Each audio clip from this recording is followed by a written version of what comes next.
그 세상에서 가장 어려운 일이 있다면 아마 있는 그대로 보는 것 같습니다. 있는 그대로.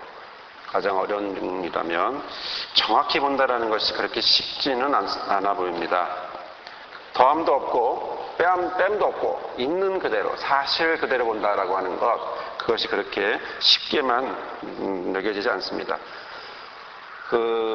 우리가 흔히 하는 얘기 중에 물이 반이 있을 때 보통 그런 말 합니다. 물이 반밖에 없네. 이렇게 말을 하면 어떤 사람들이 옆에서 핀잔을 주죠. 뭐라고 줍니까? 너 왜 이렇게 부정적이니? 물이 반씩이나 있다라고 생각해야지 라고 이제 긍정적으로 생각해라, 뭐 이렇게 이야기를 합니다. 하지만 있는 그대로 사실을 그대로 이야기하면 물은 반이 있는 겁니다. 그러니까 반씩이나 있는 것도 아니고 반 밖에 있는 것도 아닌 반 그 자체가 있는 그대로라고 하는 사실이죠. 하지만 사람은 사람 따라, 상황에 따라 그것을 어떻게 보든지 다양하게 각가지 방식으로 이제 보게 되고, 그리고 다르게 이야기를 하게 되죠. 이런 상황들이 좀 이해하기 힘들다면 이런 예를 들어보면 어떨까 싶습니다. 세상에는 많은 아이들이 있습니다. 아이들이 너무나 다양하기 때문에 개성도 강하고 특징도 강하고 취미도 성격도 뭐 다양합니다. 똑같은 아이가 없습니다. 그런데 부모들이 원하는 건 한 가지입니다. 그죠? 아이들은 다양한데 부모들이 원하는 것은 한 가지입니다. 그것은 우리 애가 다른 아이보다 낫다라고 하는 평가를 받고 싶어 합니다. 이거는 부모의 마음이죠. 저 역시도 마찬가지고 여러분 다 그런 마음을 가지고 있는 것은 당연합니다. 지난 교회에서 어느 어머니의 고민을 한번 들은 적이 있는데요. 어머니의 아기는 조용한 아기예요. 집에서는 되게 활달해요. 그런데 교회만 오면 6살, 7살이 됐는데도 엄마 발을 딱 붙잡고 떨어지지는 않습니다. 거의 그런 아이가 있었습니다. 그러니까 그 부모님이 항상 고민하는 건 뭐냐면, 왜 내 아이들은 다른 아이보다 활달하지 못할까? 이게 항상 고민이었습니다. 그러니까 아들 둘이 있는데 아들 둘 다 그러니까 아주 고민인 거죠. 그리고 다른 아이들을 보면 굉장히 밝아 보이고 활달해 보이니까 부럽기만 하고 그렇습니다. 자, 유치원이나 초등학교에서 보면 발표회가 있는데요. 그 발표회를 이렇게 보면 크게 두 가지의 모습으로 발표의 과정과 끝에 보면 두 가지의 모습으로 나눠지게 됩니다. 그것은 발표를 잘하는 아이와 발표를 잘하지 못하는 아이, 이 두 가지로 딱 나눠지죠. 반응도 다릅니다. 부모님 반응이 다 달라요. 활달하게 발표를 잘한 아이의 부모님은 굉장히 어깨가 으쓱해지고 정말 내 아들 훌륭하다 이러면서 역시 내 아들이야, 이렇게 내 자식이야 이렇게 생각하죠. 그런데 발표를 못하는 아이들이 있어요. 그렇죠? 발표를 못하는 아이들이 있는데 그런 아이들은 올라가면서부터 떨기 시작하더니 한마디도 못하고 내려와서 결국에는 어떻게 되죠? 엄마의 구사리를 듣기 시작합니다. 이제 머리 쥐어박으면서 왜 그것도 못하니? 집에서 연습했지 않니? 일주일 동안 얼마나 힘들었는데 그것도 못해? 바보야. 뭐 이런 이야기를 하게 되죠. 그런데 그러고 나서 맨 마지막에 거기서 끝났으면 참 좋겠는데 뭐라고 마지막에 한마디 크게 한번 날려서 아이에게 충격을 주냐면, 너 때문에 못 살아. 이제 여기까지 나가면서 누굴 닮아서 이러냐고 이렇게까지 다 이야기합니다. 다 경험 있으시죠? 다 경험 있으실 겁니다. 저 같은 경우에도 하나님이 성격을 많이 바꿔주셨는데요.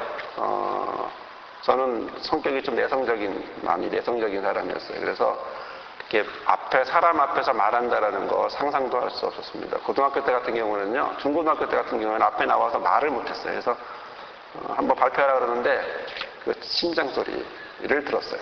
쿵쾅쿵쾅쿵쾅. 그때 빨리 피하고 싶은데 그렇습니다. 근데 그 버릇이 지금도 남아 있어요. 지금도 설교할 때는 좀 덜 그런데 나오기 전까지는 이렇게 떨리는데 하나님이 아직까지도 계속 만져줘야 될 부분인 것 같습니다. 결국 근데 그렇게 되면 아까 말씀 것처럼 이제 너는 누구 닮아서 그러냐 이렇게 말하면 스스로 생각을 하게 되죠. 그렇구나. 나는 쓸모없는 존재구나. 내 세상에서는 환영받지 못하는 존재구나 라고 생각을 하게 되죠. 부모님은 뭐 하라고요? 잘 가라고 얘기했죠. 그런데 아이고 너 때문에 못 살아가 있는 그 말 때문에 그 아이는 주눅들고 괴로워지고 그리고 자기는 환영받지 못하다라고 하는 사실을 알게 됩니다. 하지만 이 부모님들은 두 가지를 잘못 생각하고 있는 것입니다. 모든 부모님들의 착각이 여기 있는데요. 그것은 첫 번째 착각은 뭐냐면 모든 기준을, 아이들의 기준을 활달하냐, 외향적이냐, 내성적이냐 이거 가지고 판단할 수 없다라고 하는 사실입니다. 흑백 논리로 얘기할 수 없습니다. 외향적인 것은 좋고 내성적인 것은 나쁘다라고 말할 수 없습니다. 성격은 가지각색입니다. 사람의 성격을 몇백 가지가 될 텐데 그 중에 크게 잡아서 외향적이냐 내성적이냐라고 하는 이 부분 갖고 얘기하게 되면 굉장히 곤란하게 되죠. 또 흑백 논리로 좋다 나쁘다라고 말할 수 없습니다. 왜 그렇죠? 어떤 아이는 노래도 잘하고 발표도 씩씩하게 잘할 수 있습니다. 그래서 그것 때문에 부모님이 기분이 으쓱해질 수 있습니다. 오히려 반대로 노래도 못하고 연습했지만 집에서는 잘했는데 앞에 나가니까 못하는 아이에게는 부모님도 어깨가 처지고 또 의욕도 없어지고 하죠. 연습할 때 없었던 하나가 있었기 때문이죠. 왜죠? 뭐죠? 눈. 그렇죠? 연습할 때는 사람 눈이 없었거든요. 근데 실제로 딱 앞에 나가면 사람 눈이 이렇게 다 쳐다보고 있잖아요. 그러니까 긴장이 돼서 당연히 떨 수밖에 없겠구나 하는 생각이 드네요. 근데 활달하다, 내성적이다 이것은 흑백 논리로 양분할 수 없습니다. 왜냐하면 활달한 아이의 단점이 있다면 섬세하지 못할 수 있다는 거죠. 근데 내성적인 아이는 어떻죠? 섬세합니다. 또 집중이 강할 수도 있습니다. 어떤 아이는 산만합니다. 그런데 어떤 아이는 굉장히 집중이 좋을 수 있습니다. 그러니까 아이를 A와 B로만 나눌 것이 아니고 좋다 나쁘다가 아니라 이 아이에게는 이런 점이 있고 이런 점 때문에 이렇게 하고 있고 또 저 아이는 반대로 다른 점이 있어서 그것이 또 그로 인해서 좋구나라고 하는 생각을 하셔야 할 필요가 있다는 것이죠. 예를 들어 누가 있냐면 야곱과 에서라고 하는 이 형제가 바로 그렇습니다. 한 배에서 나왔지만 활달한 형 에서는 뭐든지 씩씩하고 활달하게 자라고 이 종용환이라고 표현하고 있는 야곱이라고 하는 아이는 엄마의 품에였습니다. 그래서 활동 환경이 집에서만, 에서는 막 밖에 나가서 사냥하고 활달하게 움직이지만 야곱은 집에서 엄마와 함께, 그 다음에 취미가 뭐죠? 요리, 팥죽 끓여서 먹는 이런 요리하는 게 이제 야곱의 취미였습니다. 이런 모습을 하고 있는 한 배에서도 이렇게 다양한 모습을 갖게 되는 것이죠. 자, 두 번째로 우리 부모님들이 착각하고 있는 건 뭐냐면 빠뜨리고 생각하고 있는 건 뭐냐면 그 아이가 누구 자식이냐는 것입니다.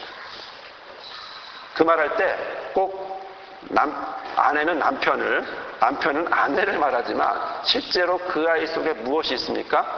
나의 모습이 그대로 있거든요. 그러니까 나의 장점, 나의 단점이 그대로 있습니다. 참 신기한 것은요, 누워 자는 모습도 같고요, 걷는 모습도 같고요, 젓가락질하는 모습도 시키지 않았는데도 참 같을 때가 많아요. 그제인가요? 그제 보니까 저희 아내하고 애들하고 둘이 자는데 똑같이 누워있어요. 한 명만 한 걸 봤는데 이번에는 3명이 똑같이 누워있는 걸 봤어요. 이렇게 자는 모습도 똑같구나 하는 생각이 들었습니다. 어쩜 가르쳐주지도 않아도 이렇게 잘 따라할까 하는 거죠. 우리가 좀 정직해져야 될 필요가 있습니다. 왜냐하면 그 자녀의 모습엔 누가 있다고요? 내가 있습니다. 내 자녀가 활달하지 못하다고요? 누구에게 나온 겁니까? 나에게서 나간 겁니다. 내 자녀가 산만하다고요? 누구에게서 나갔습니까? 나에게서 나간 겁니다. 내가 집중력이 뛰어나다고요? 누구에게서 나갔습니까? 나에게서 나갔습니다. 또 내가 또 어떤 배려감이 많습니까? 누구에게 나갔죠? 나에게서 나갔습니다. 그 아기들을 보면 아빠와 엄마를 딱 놓고 통에다 놓고 막 흔들어서 분이 하나 딱 뛰어난 것 같은, 그러면서도 같은 아이는 없는 그런 모습을 보게 됩니다. 자, 그러면 이렇게 되었다면 과연 저 모습 속에서 내 모습이 있고 내 모습이 좋지 못한, 아직 변했으면 하는, 옛날에 그렇게 구살이 들었던 그것을 내가 오늘 이 시간 내가 내 자식에게 구살이 주고 있는 그 모습을 당하고 있다면 나는 포기해야 될까? 그렇지 않습니다. 그 쓴뿌리가 있을지라도 견고한 진이 있을지라도 우리는 그 아이에 대하여 일찌감치 포기할 수는 없습니다.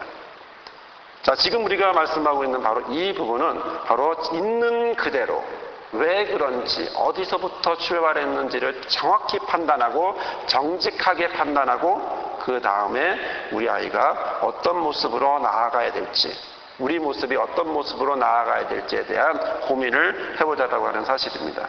왜냐하면 그 아이 속에 내가 있기 때문이고, 내가 고민했던 그것을 우리 아이는 또 고민하고 있기 때문에 어떻게 하든지 같은 고민을 하지 않게 하기 위해서 우리는 기도하고 준비한다는 것입니다. 그렇다면 우리는 본문에서 무엇을 말할 수 있습니까? 바로 우리는 현실에서 끝나는 것이 아닌 미래를 이야기할 수 있습니다. 바로 소망을 이야기합니다. 소망을 갖자고 하는 것입니다. 오늘 본문의 말씀은 내 모습 그대로 여기서 그냥 멈추는 것이 아니고 바로 다음 세대로 이끌어갈 우리 아이들을 향하여 무엇을 가져야 될지라고 하는 말씀을 깨닫고자 하는 것입니다. 고린도전서 9장 10절의 말씀을 같이 한번 보시도록 하겠습니다. 고린도전서 9장 10절입니다.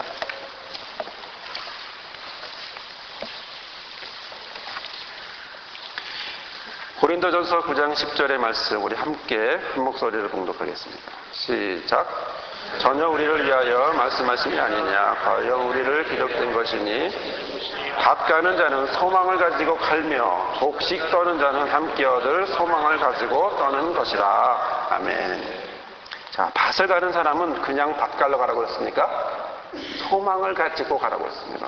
자, 곡식을 떠는 사람, 타작하는 사람, 곡식을 타작하는 사람은 어떤 생각을 갖고 가라고요? 소망을 가지고 함께 얻을 소망을 가지고 타작해라. 한 몫을 차지하리라고 하는 희망을 가지고 타작해라. 이렇게 얘기하고 있는 것입니다. 오늘 바울은 오늘 고린도전서 9장 10절에 이렇게 말씀하시면서 우리에게 소망을 가지라고 말하고 있습니다. 밭 가는 자는 소망을 가지고 밭을 가고 타작하는 사람은 소망을 가지고 타작해라. 그냥 밭 갈고 밭 그냥 타작하는 것이 아니고 소망을 가지라고 하는 사실이죠. 그래서 소망을 가지고 한몫 챙기는 표준세번역에서는 한몫 챙기기라고 표현했는데 한몫 챙기는 그런 소망을 이야기했습니다. 오늘 우리가 이 시간 여러분 어떤 마음으로 오셨습니까? 여러분 예배하러 오셨을 때 어떤 생각으로 오셨습니까? 소망을 가지고 오셨습니까? 여러분 한몫 챙기기 오셨습니까? 반드시 이 시간 그것을 챙겨가시길 바랍니다. 아멘.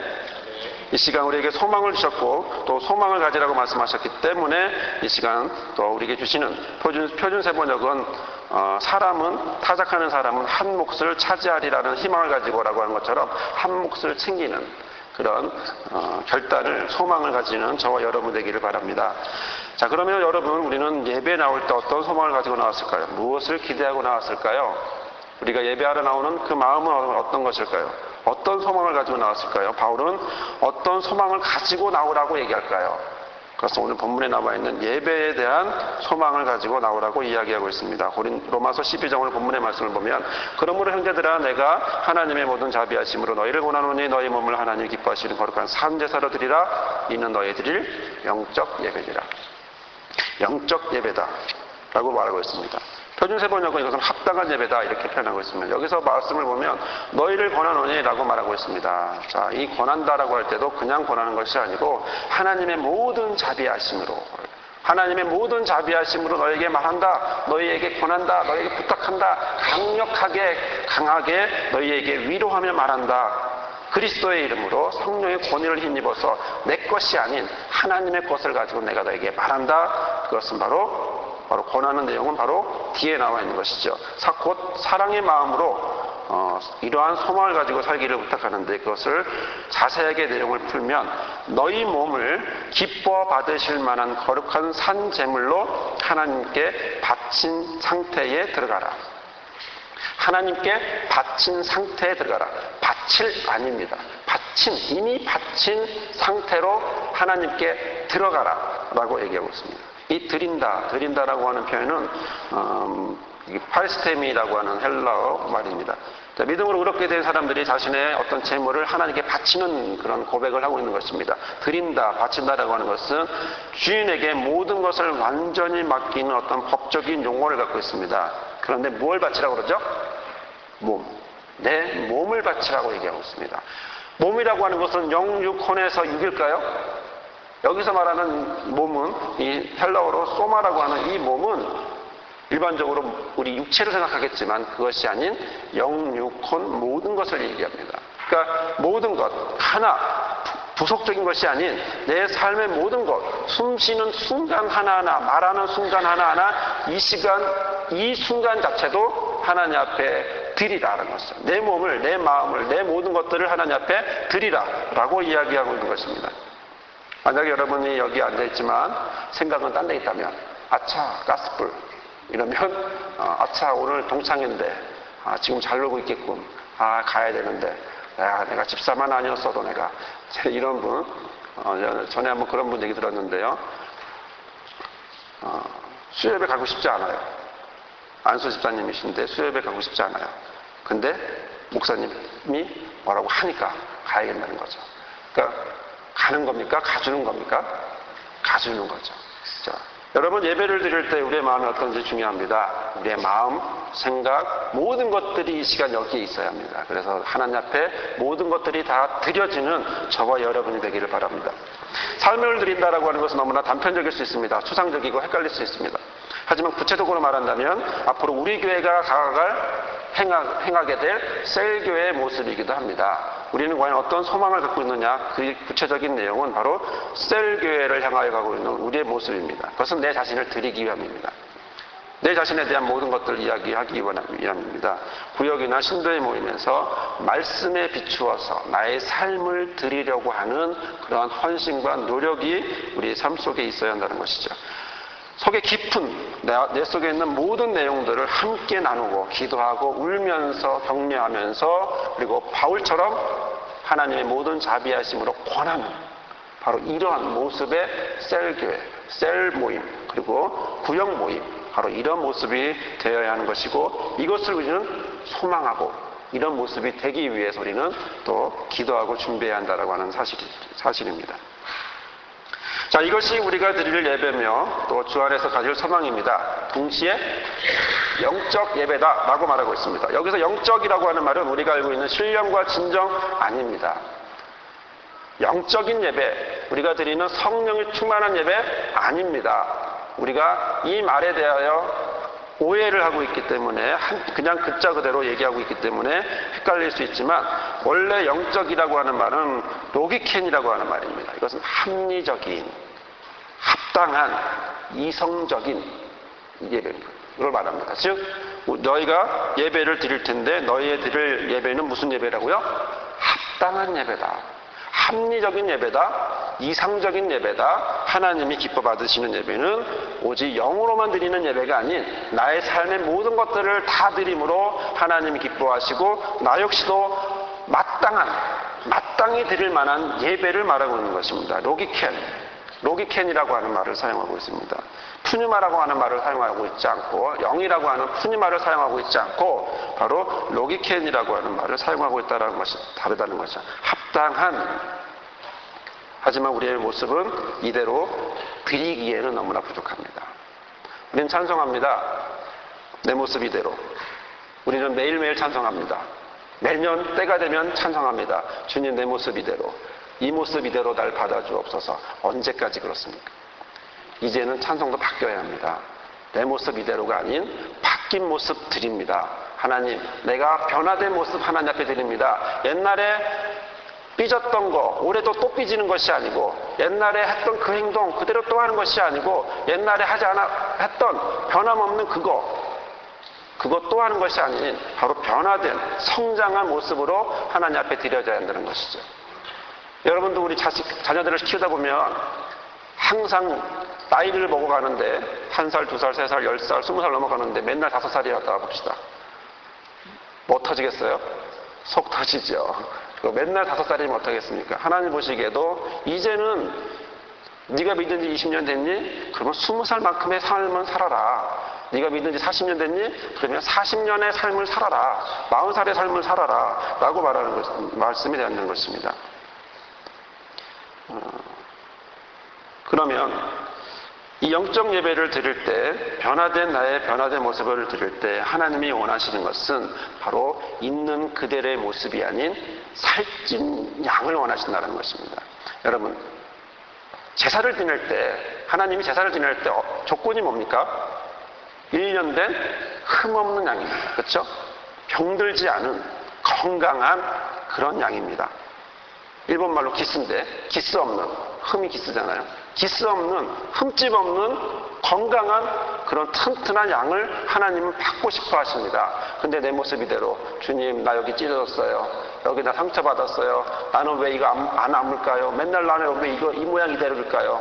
하나님이 원하시는 모양은 이것이 아닌 건강해진 모양, 건강해진 재물, 하나님 우리가 건강한 모습으로 1년 된 흠없는 양으로 바뀌어 가기를 하나님은 원하신다라고 하는 사실입니다. 그때 바로 하나님은 우리의 예배를 받아주십니다. 내 모습 이대로 초신자 때 얘기입니다. 우리가 여러분이 믿고 시간이 흘렀다면, 이제는 오래된 신자라면 이제는 내 모양이 살찐 양이 되어야 합니다.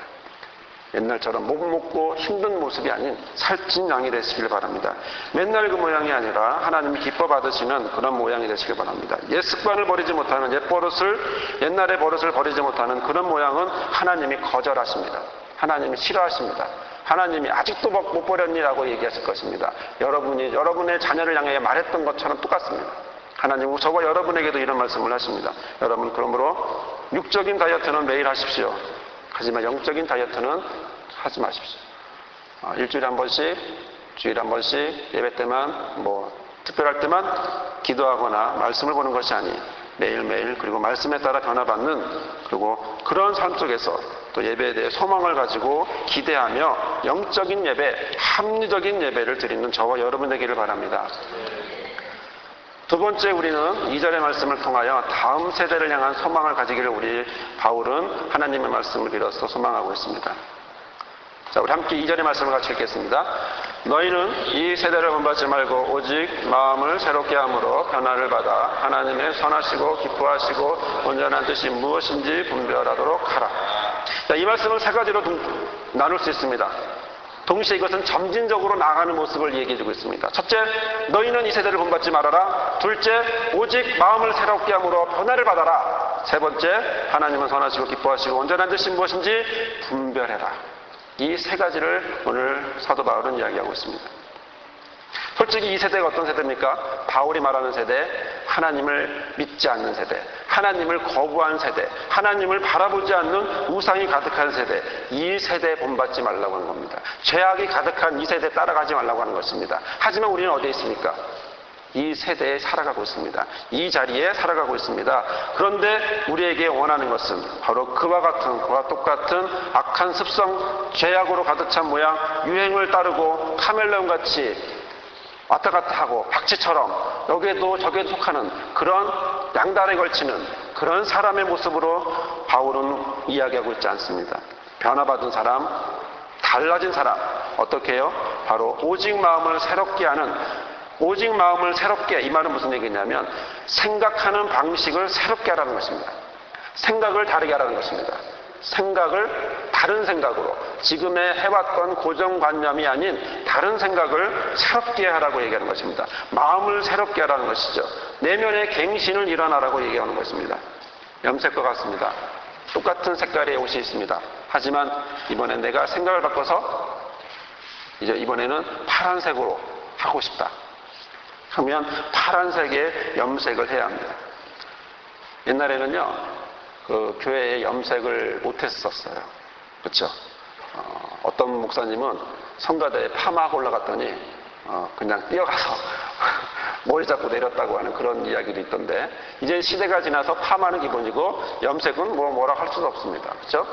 이번 주에 빨간 머리였는데 다음 주 파란 머리가 되어봐도 할 수 없고요. 전에 한번 2002년 월드컵 때는 이 머리를 축구 모양으로 해서 참 재미난 사람 많아요. 그렇게 해서 염색을 했더라고요. 자, 생각이 바뀌어야 합니다. 생각을 새롭게 합니다. 보통 생각하지 마시고 일반적인 생각하지 마시고 생각 바뀌셔야 합니다. 자, 염색도 바뀐 것처럼 자, 오늘 본문의 말씀을 보시면 오직 하나님의 선하시고 기뻐하시고 온전한 뜻을 해야 합니다. 어떤 생각이냐면 바로 이 생각입니다. 하나님의 선하시고 온전하시고 또 어떤 생각이요? 하나님 선하시고 기뻐하시고 온전하신 바로 그 뜻대로 생각해야 합니다. 그래서 바뀌어야 합니다. 생각하면 이 세대를 본받지 말고 내 마음을 바꿔서 다르게 생각하고 그러면 자동으로 무엇이 됩니까? 변화가 일어납니다. 그러나 그냥 변화가 아닌 하나님의 것으로 분별하면서 해나가는 그런 모습을 오늘 이 시간 주님을 원하신다고 하는 사실입니다. 그 다음에 이 세대를 본받지 말라고 하는 의미는 바로 한마디로 말하면 다음 세대를 위한 것입니다. 이 세대를 본받지 마라. 어떤 소망이 그 안에 있습니까? 지금 현재 우리는 여기 있지만 그러나 우리 자식들은 다음 세대에 다른 모양으로 살아가기를 원합니다. 우리는 10년 뒤에 어떻게 될지 알지 못합니다. 우리나라 정치적인 상황, 국제적인 상황, 모든 상황을 볼 때 위험하죠. 하지만 현재 우리 아이들이, 현재 우리의 자녀들이 30년 뒤에 어떤 한국에서, 어떤 한국 교회에서 살아가게 될지 모릅니다. 저 꼬마들이 앞으로 30년 뒤에는 30대 중반이 될 텐데 그 30대 중반에 바로 어떤 자리에 있을지 알 수 없습니다. 옛날에 우리는 뿌려놓았던, 하나님이 뿌려놓으셨던 그 씨앗을 우리는 현재 누리고 있습니다. 하지만 지금 우리가 뿌려놓지 않으면 30년 뒤에는 힘든 믿음의 생활을 가야만 한다는 것이죠. 이럴 때 꼭 생각나는 찬송이 하나 있습니다. 내일은 난 몰라요. 하루하루 살아요. 이런 찬송 부르지 마시고요. 내일의 희망을 갖고, 그 다음에 꿈꾸고 아이들에게 꿈을 키워주는 그런 믿음의 소망을 갖는 저와 여러분이 되기를 바랍니다. 오늘 본문의 말씀을 보면 다음 세대를 꿈꾸라고 합니다. 30년 뒤에 어떻게 될지 꿈꾸라고 하는 것입니다. 이를 위해서 우리 교회 학교를 우리는 키워야 합니다. 지금 뿌려지는 그 씨앗은 앞으로 30년 뒤에 열매 맺습니다. 우리 자녀들과 같이 열매 맺습니다. 지금 내가 뿌리는 이 씨앗, 기도 한마디, 말씀 하나, 교사로서 헌신하는 이 수고가 땅바닥에 뿌려지는 그냥 헛수고가 아닌 하나님이 귀하게 사용하시는 바로 피의 제사가 되는, 바로 헌신이 되는 거룩한 산 제물이 되는 모습인 줄 믿습니다. 이를 위해서 우리는 다음 주부터 한 주간 동안 기도회를 가지려고 합니다. 다음 주부터 우리는 다음 세대를 향하여 라고 하는 제목으로 주제로 새벽 기도회도, 집중 기도회도, 수요 예배도, 그 다음에 금요 기도회도 함께 말씀으로 그리고 기도하며 나아가려고 합니다. 물론 새벽 기도회 1시간씩 설교할 수 없죠. 잠깐 할 겁니다. 집중 기도회도 역시 잠깐 할 겁니다. 물론 교사 선생님들 아마 준비도 하셔야 되고 다음 주 여름성경학교 때문에 힘들지 압니다. 하지만 그러나 8시에 모여서 잠시라도 기도하고 준비하는 모습을 가졌으면 좋겠습니다. 저와 여러분 모두가 함께 교회에서 기도하고 다음 세대를 위해 말씀과 기도로 양육하는 그런 모습이 되기를 바랍니다. 이것은 바로 전도입니다. 우리가 알고 있는 전도는 옆에 이웃에게만 향한 전도라 생각하지만 그러나 이 전도는 바로 세대 간의 전도입니다. 세대를 거쳐서 내 세대가 아닌 다음 세대를 향하여 뿌려지는 씨앗입니다. 지금 우리가 기도하는 것은 한 주간 모여서 다음 세대를 향하여 우리가 기도하는 것은 여름 성경학교에 뿌려질 그 씨앗을 놓고 기도하는 것은 단순히 그냥 이번에 행사로 끝나는 것이 아닌 훗날 30년 뒤에 옛날에 그 선생님이 있었는데 그때 내가 은혜 받았어. 내가 그래서 지금까지 내가 예수님을 떠나지 못해. 라고 하는 그런 고백이 있는 바로 여름성경학교가 돼야 하기 때문에 우리는 기도해야 합니다. 우리는 많이 기도했습니다. 내 가족을 하나님 책임지신다 했고 나는 기도하고 하나님 인도하신다라고도 했었습니다. 이것도 역시 우리는 맡기고 기도하는 것입니다. 교사들 함께 기도하시길 바랍니다. 직분자들도 기도하시길 바랍니다. 함께 아침에도 모여 기도하고 저녁에도 모여 교회를 위해 어린 자녀들을 위해 지금 뿌려지는 이 씨앗이 앞으로 한국교회를 이끌어갈 것이라는 바로 믿음을 갖고 바로 전도하는 기도라라고 하는 깨달음을 가지고 함께 모여 기도하시는 저와 여러분이 되길 바랍니다. 또한 그 뒤에는 계속해서 우리 신도회들을 중심으로 하려고 합니다. 이번 주일날 강구에서 같이 신도회장도 같이 만나긴 하겠지만 한 주간씩 돌아서 총 우리가 9개 신도회잖아요. 그러니까 한 주간씩 집중해서 기도회를 가지려고 합니다. 그러면 2달에 한 번 정도 꼴로 오겠죠. 이것은 그냥 기도가 아니라 집중해서 기도하고 또 내용도 기도 제목도 같이 올라와서 신도회를 향해서 같이 기도하는 그런 모습이 되었으면 합니다. 사랑하는 여러분, 여러분이 지금 무슨 생각으로 오셨습니까? 어떤 생각으로 오셨습니까? 어떤 소망을 품고 오셨습니까? 예배를 통해서 다음 세대를 통해서 어떻게 되기를 바라며 여러분은 이 자리에 계십니까? 나를 온전한 제물로 드리를 영적 예배, 합리적인 합당한 예배를 드리기 위해 오셨습니까? 다음 세대가 내 자녀가 믿음의 길을 간절히 가기 원하며 그런 소망을 가지고 오셨습니까? 그렇다면 잘 오셨습니다. 이 시간 우리는 이를 위해 기도해야 됩니다. 이를 위하여 기도하기를 바랍니다. 현재 내 모습을 정확하게 판단하고 정확하게 평가하고 미래에 대한 소망을 가지고 기도하는 저와 여러분이 되기를 바랍니다. 지금의 내 모습이 아닌 바로 하나님이 기뻐 받으시는 산제사, 살찐 양이 되는 그러한 소망을 가지고 기도하시길 바랍니다. 또한 다음 세대의 한국교회와 우리 자녀들이 그 교회를 이끌어갈 지도자가 되도록 함께 기도하는 저와 여러분이 되기를 바랍니다. 이 시간 함께 주여 한번 외치고 소망을 가지고 기도하도록 하겠습니다. 주여! 아버지 하나님 감사합니다. 주께서 인도하여 주시고 도와주시옵시며 성령으로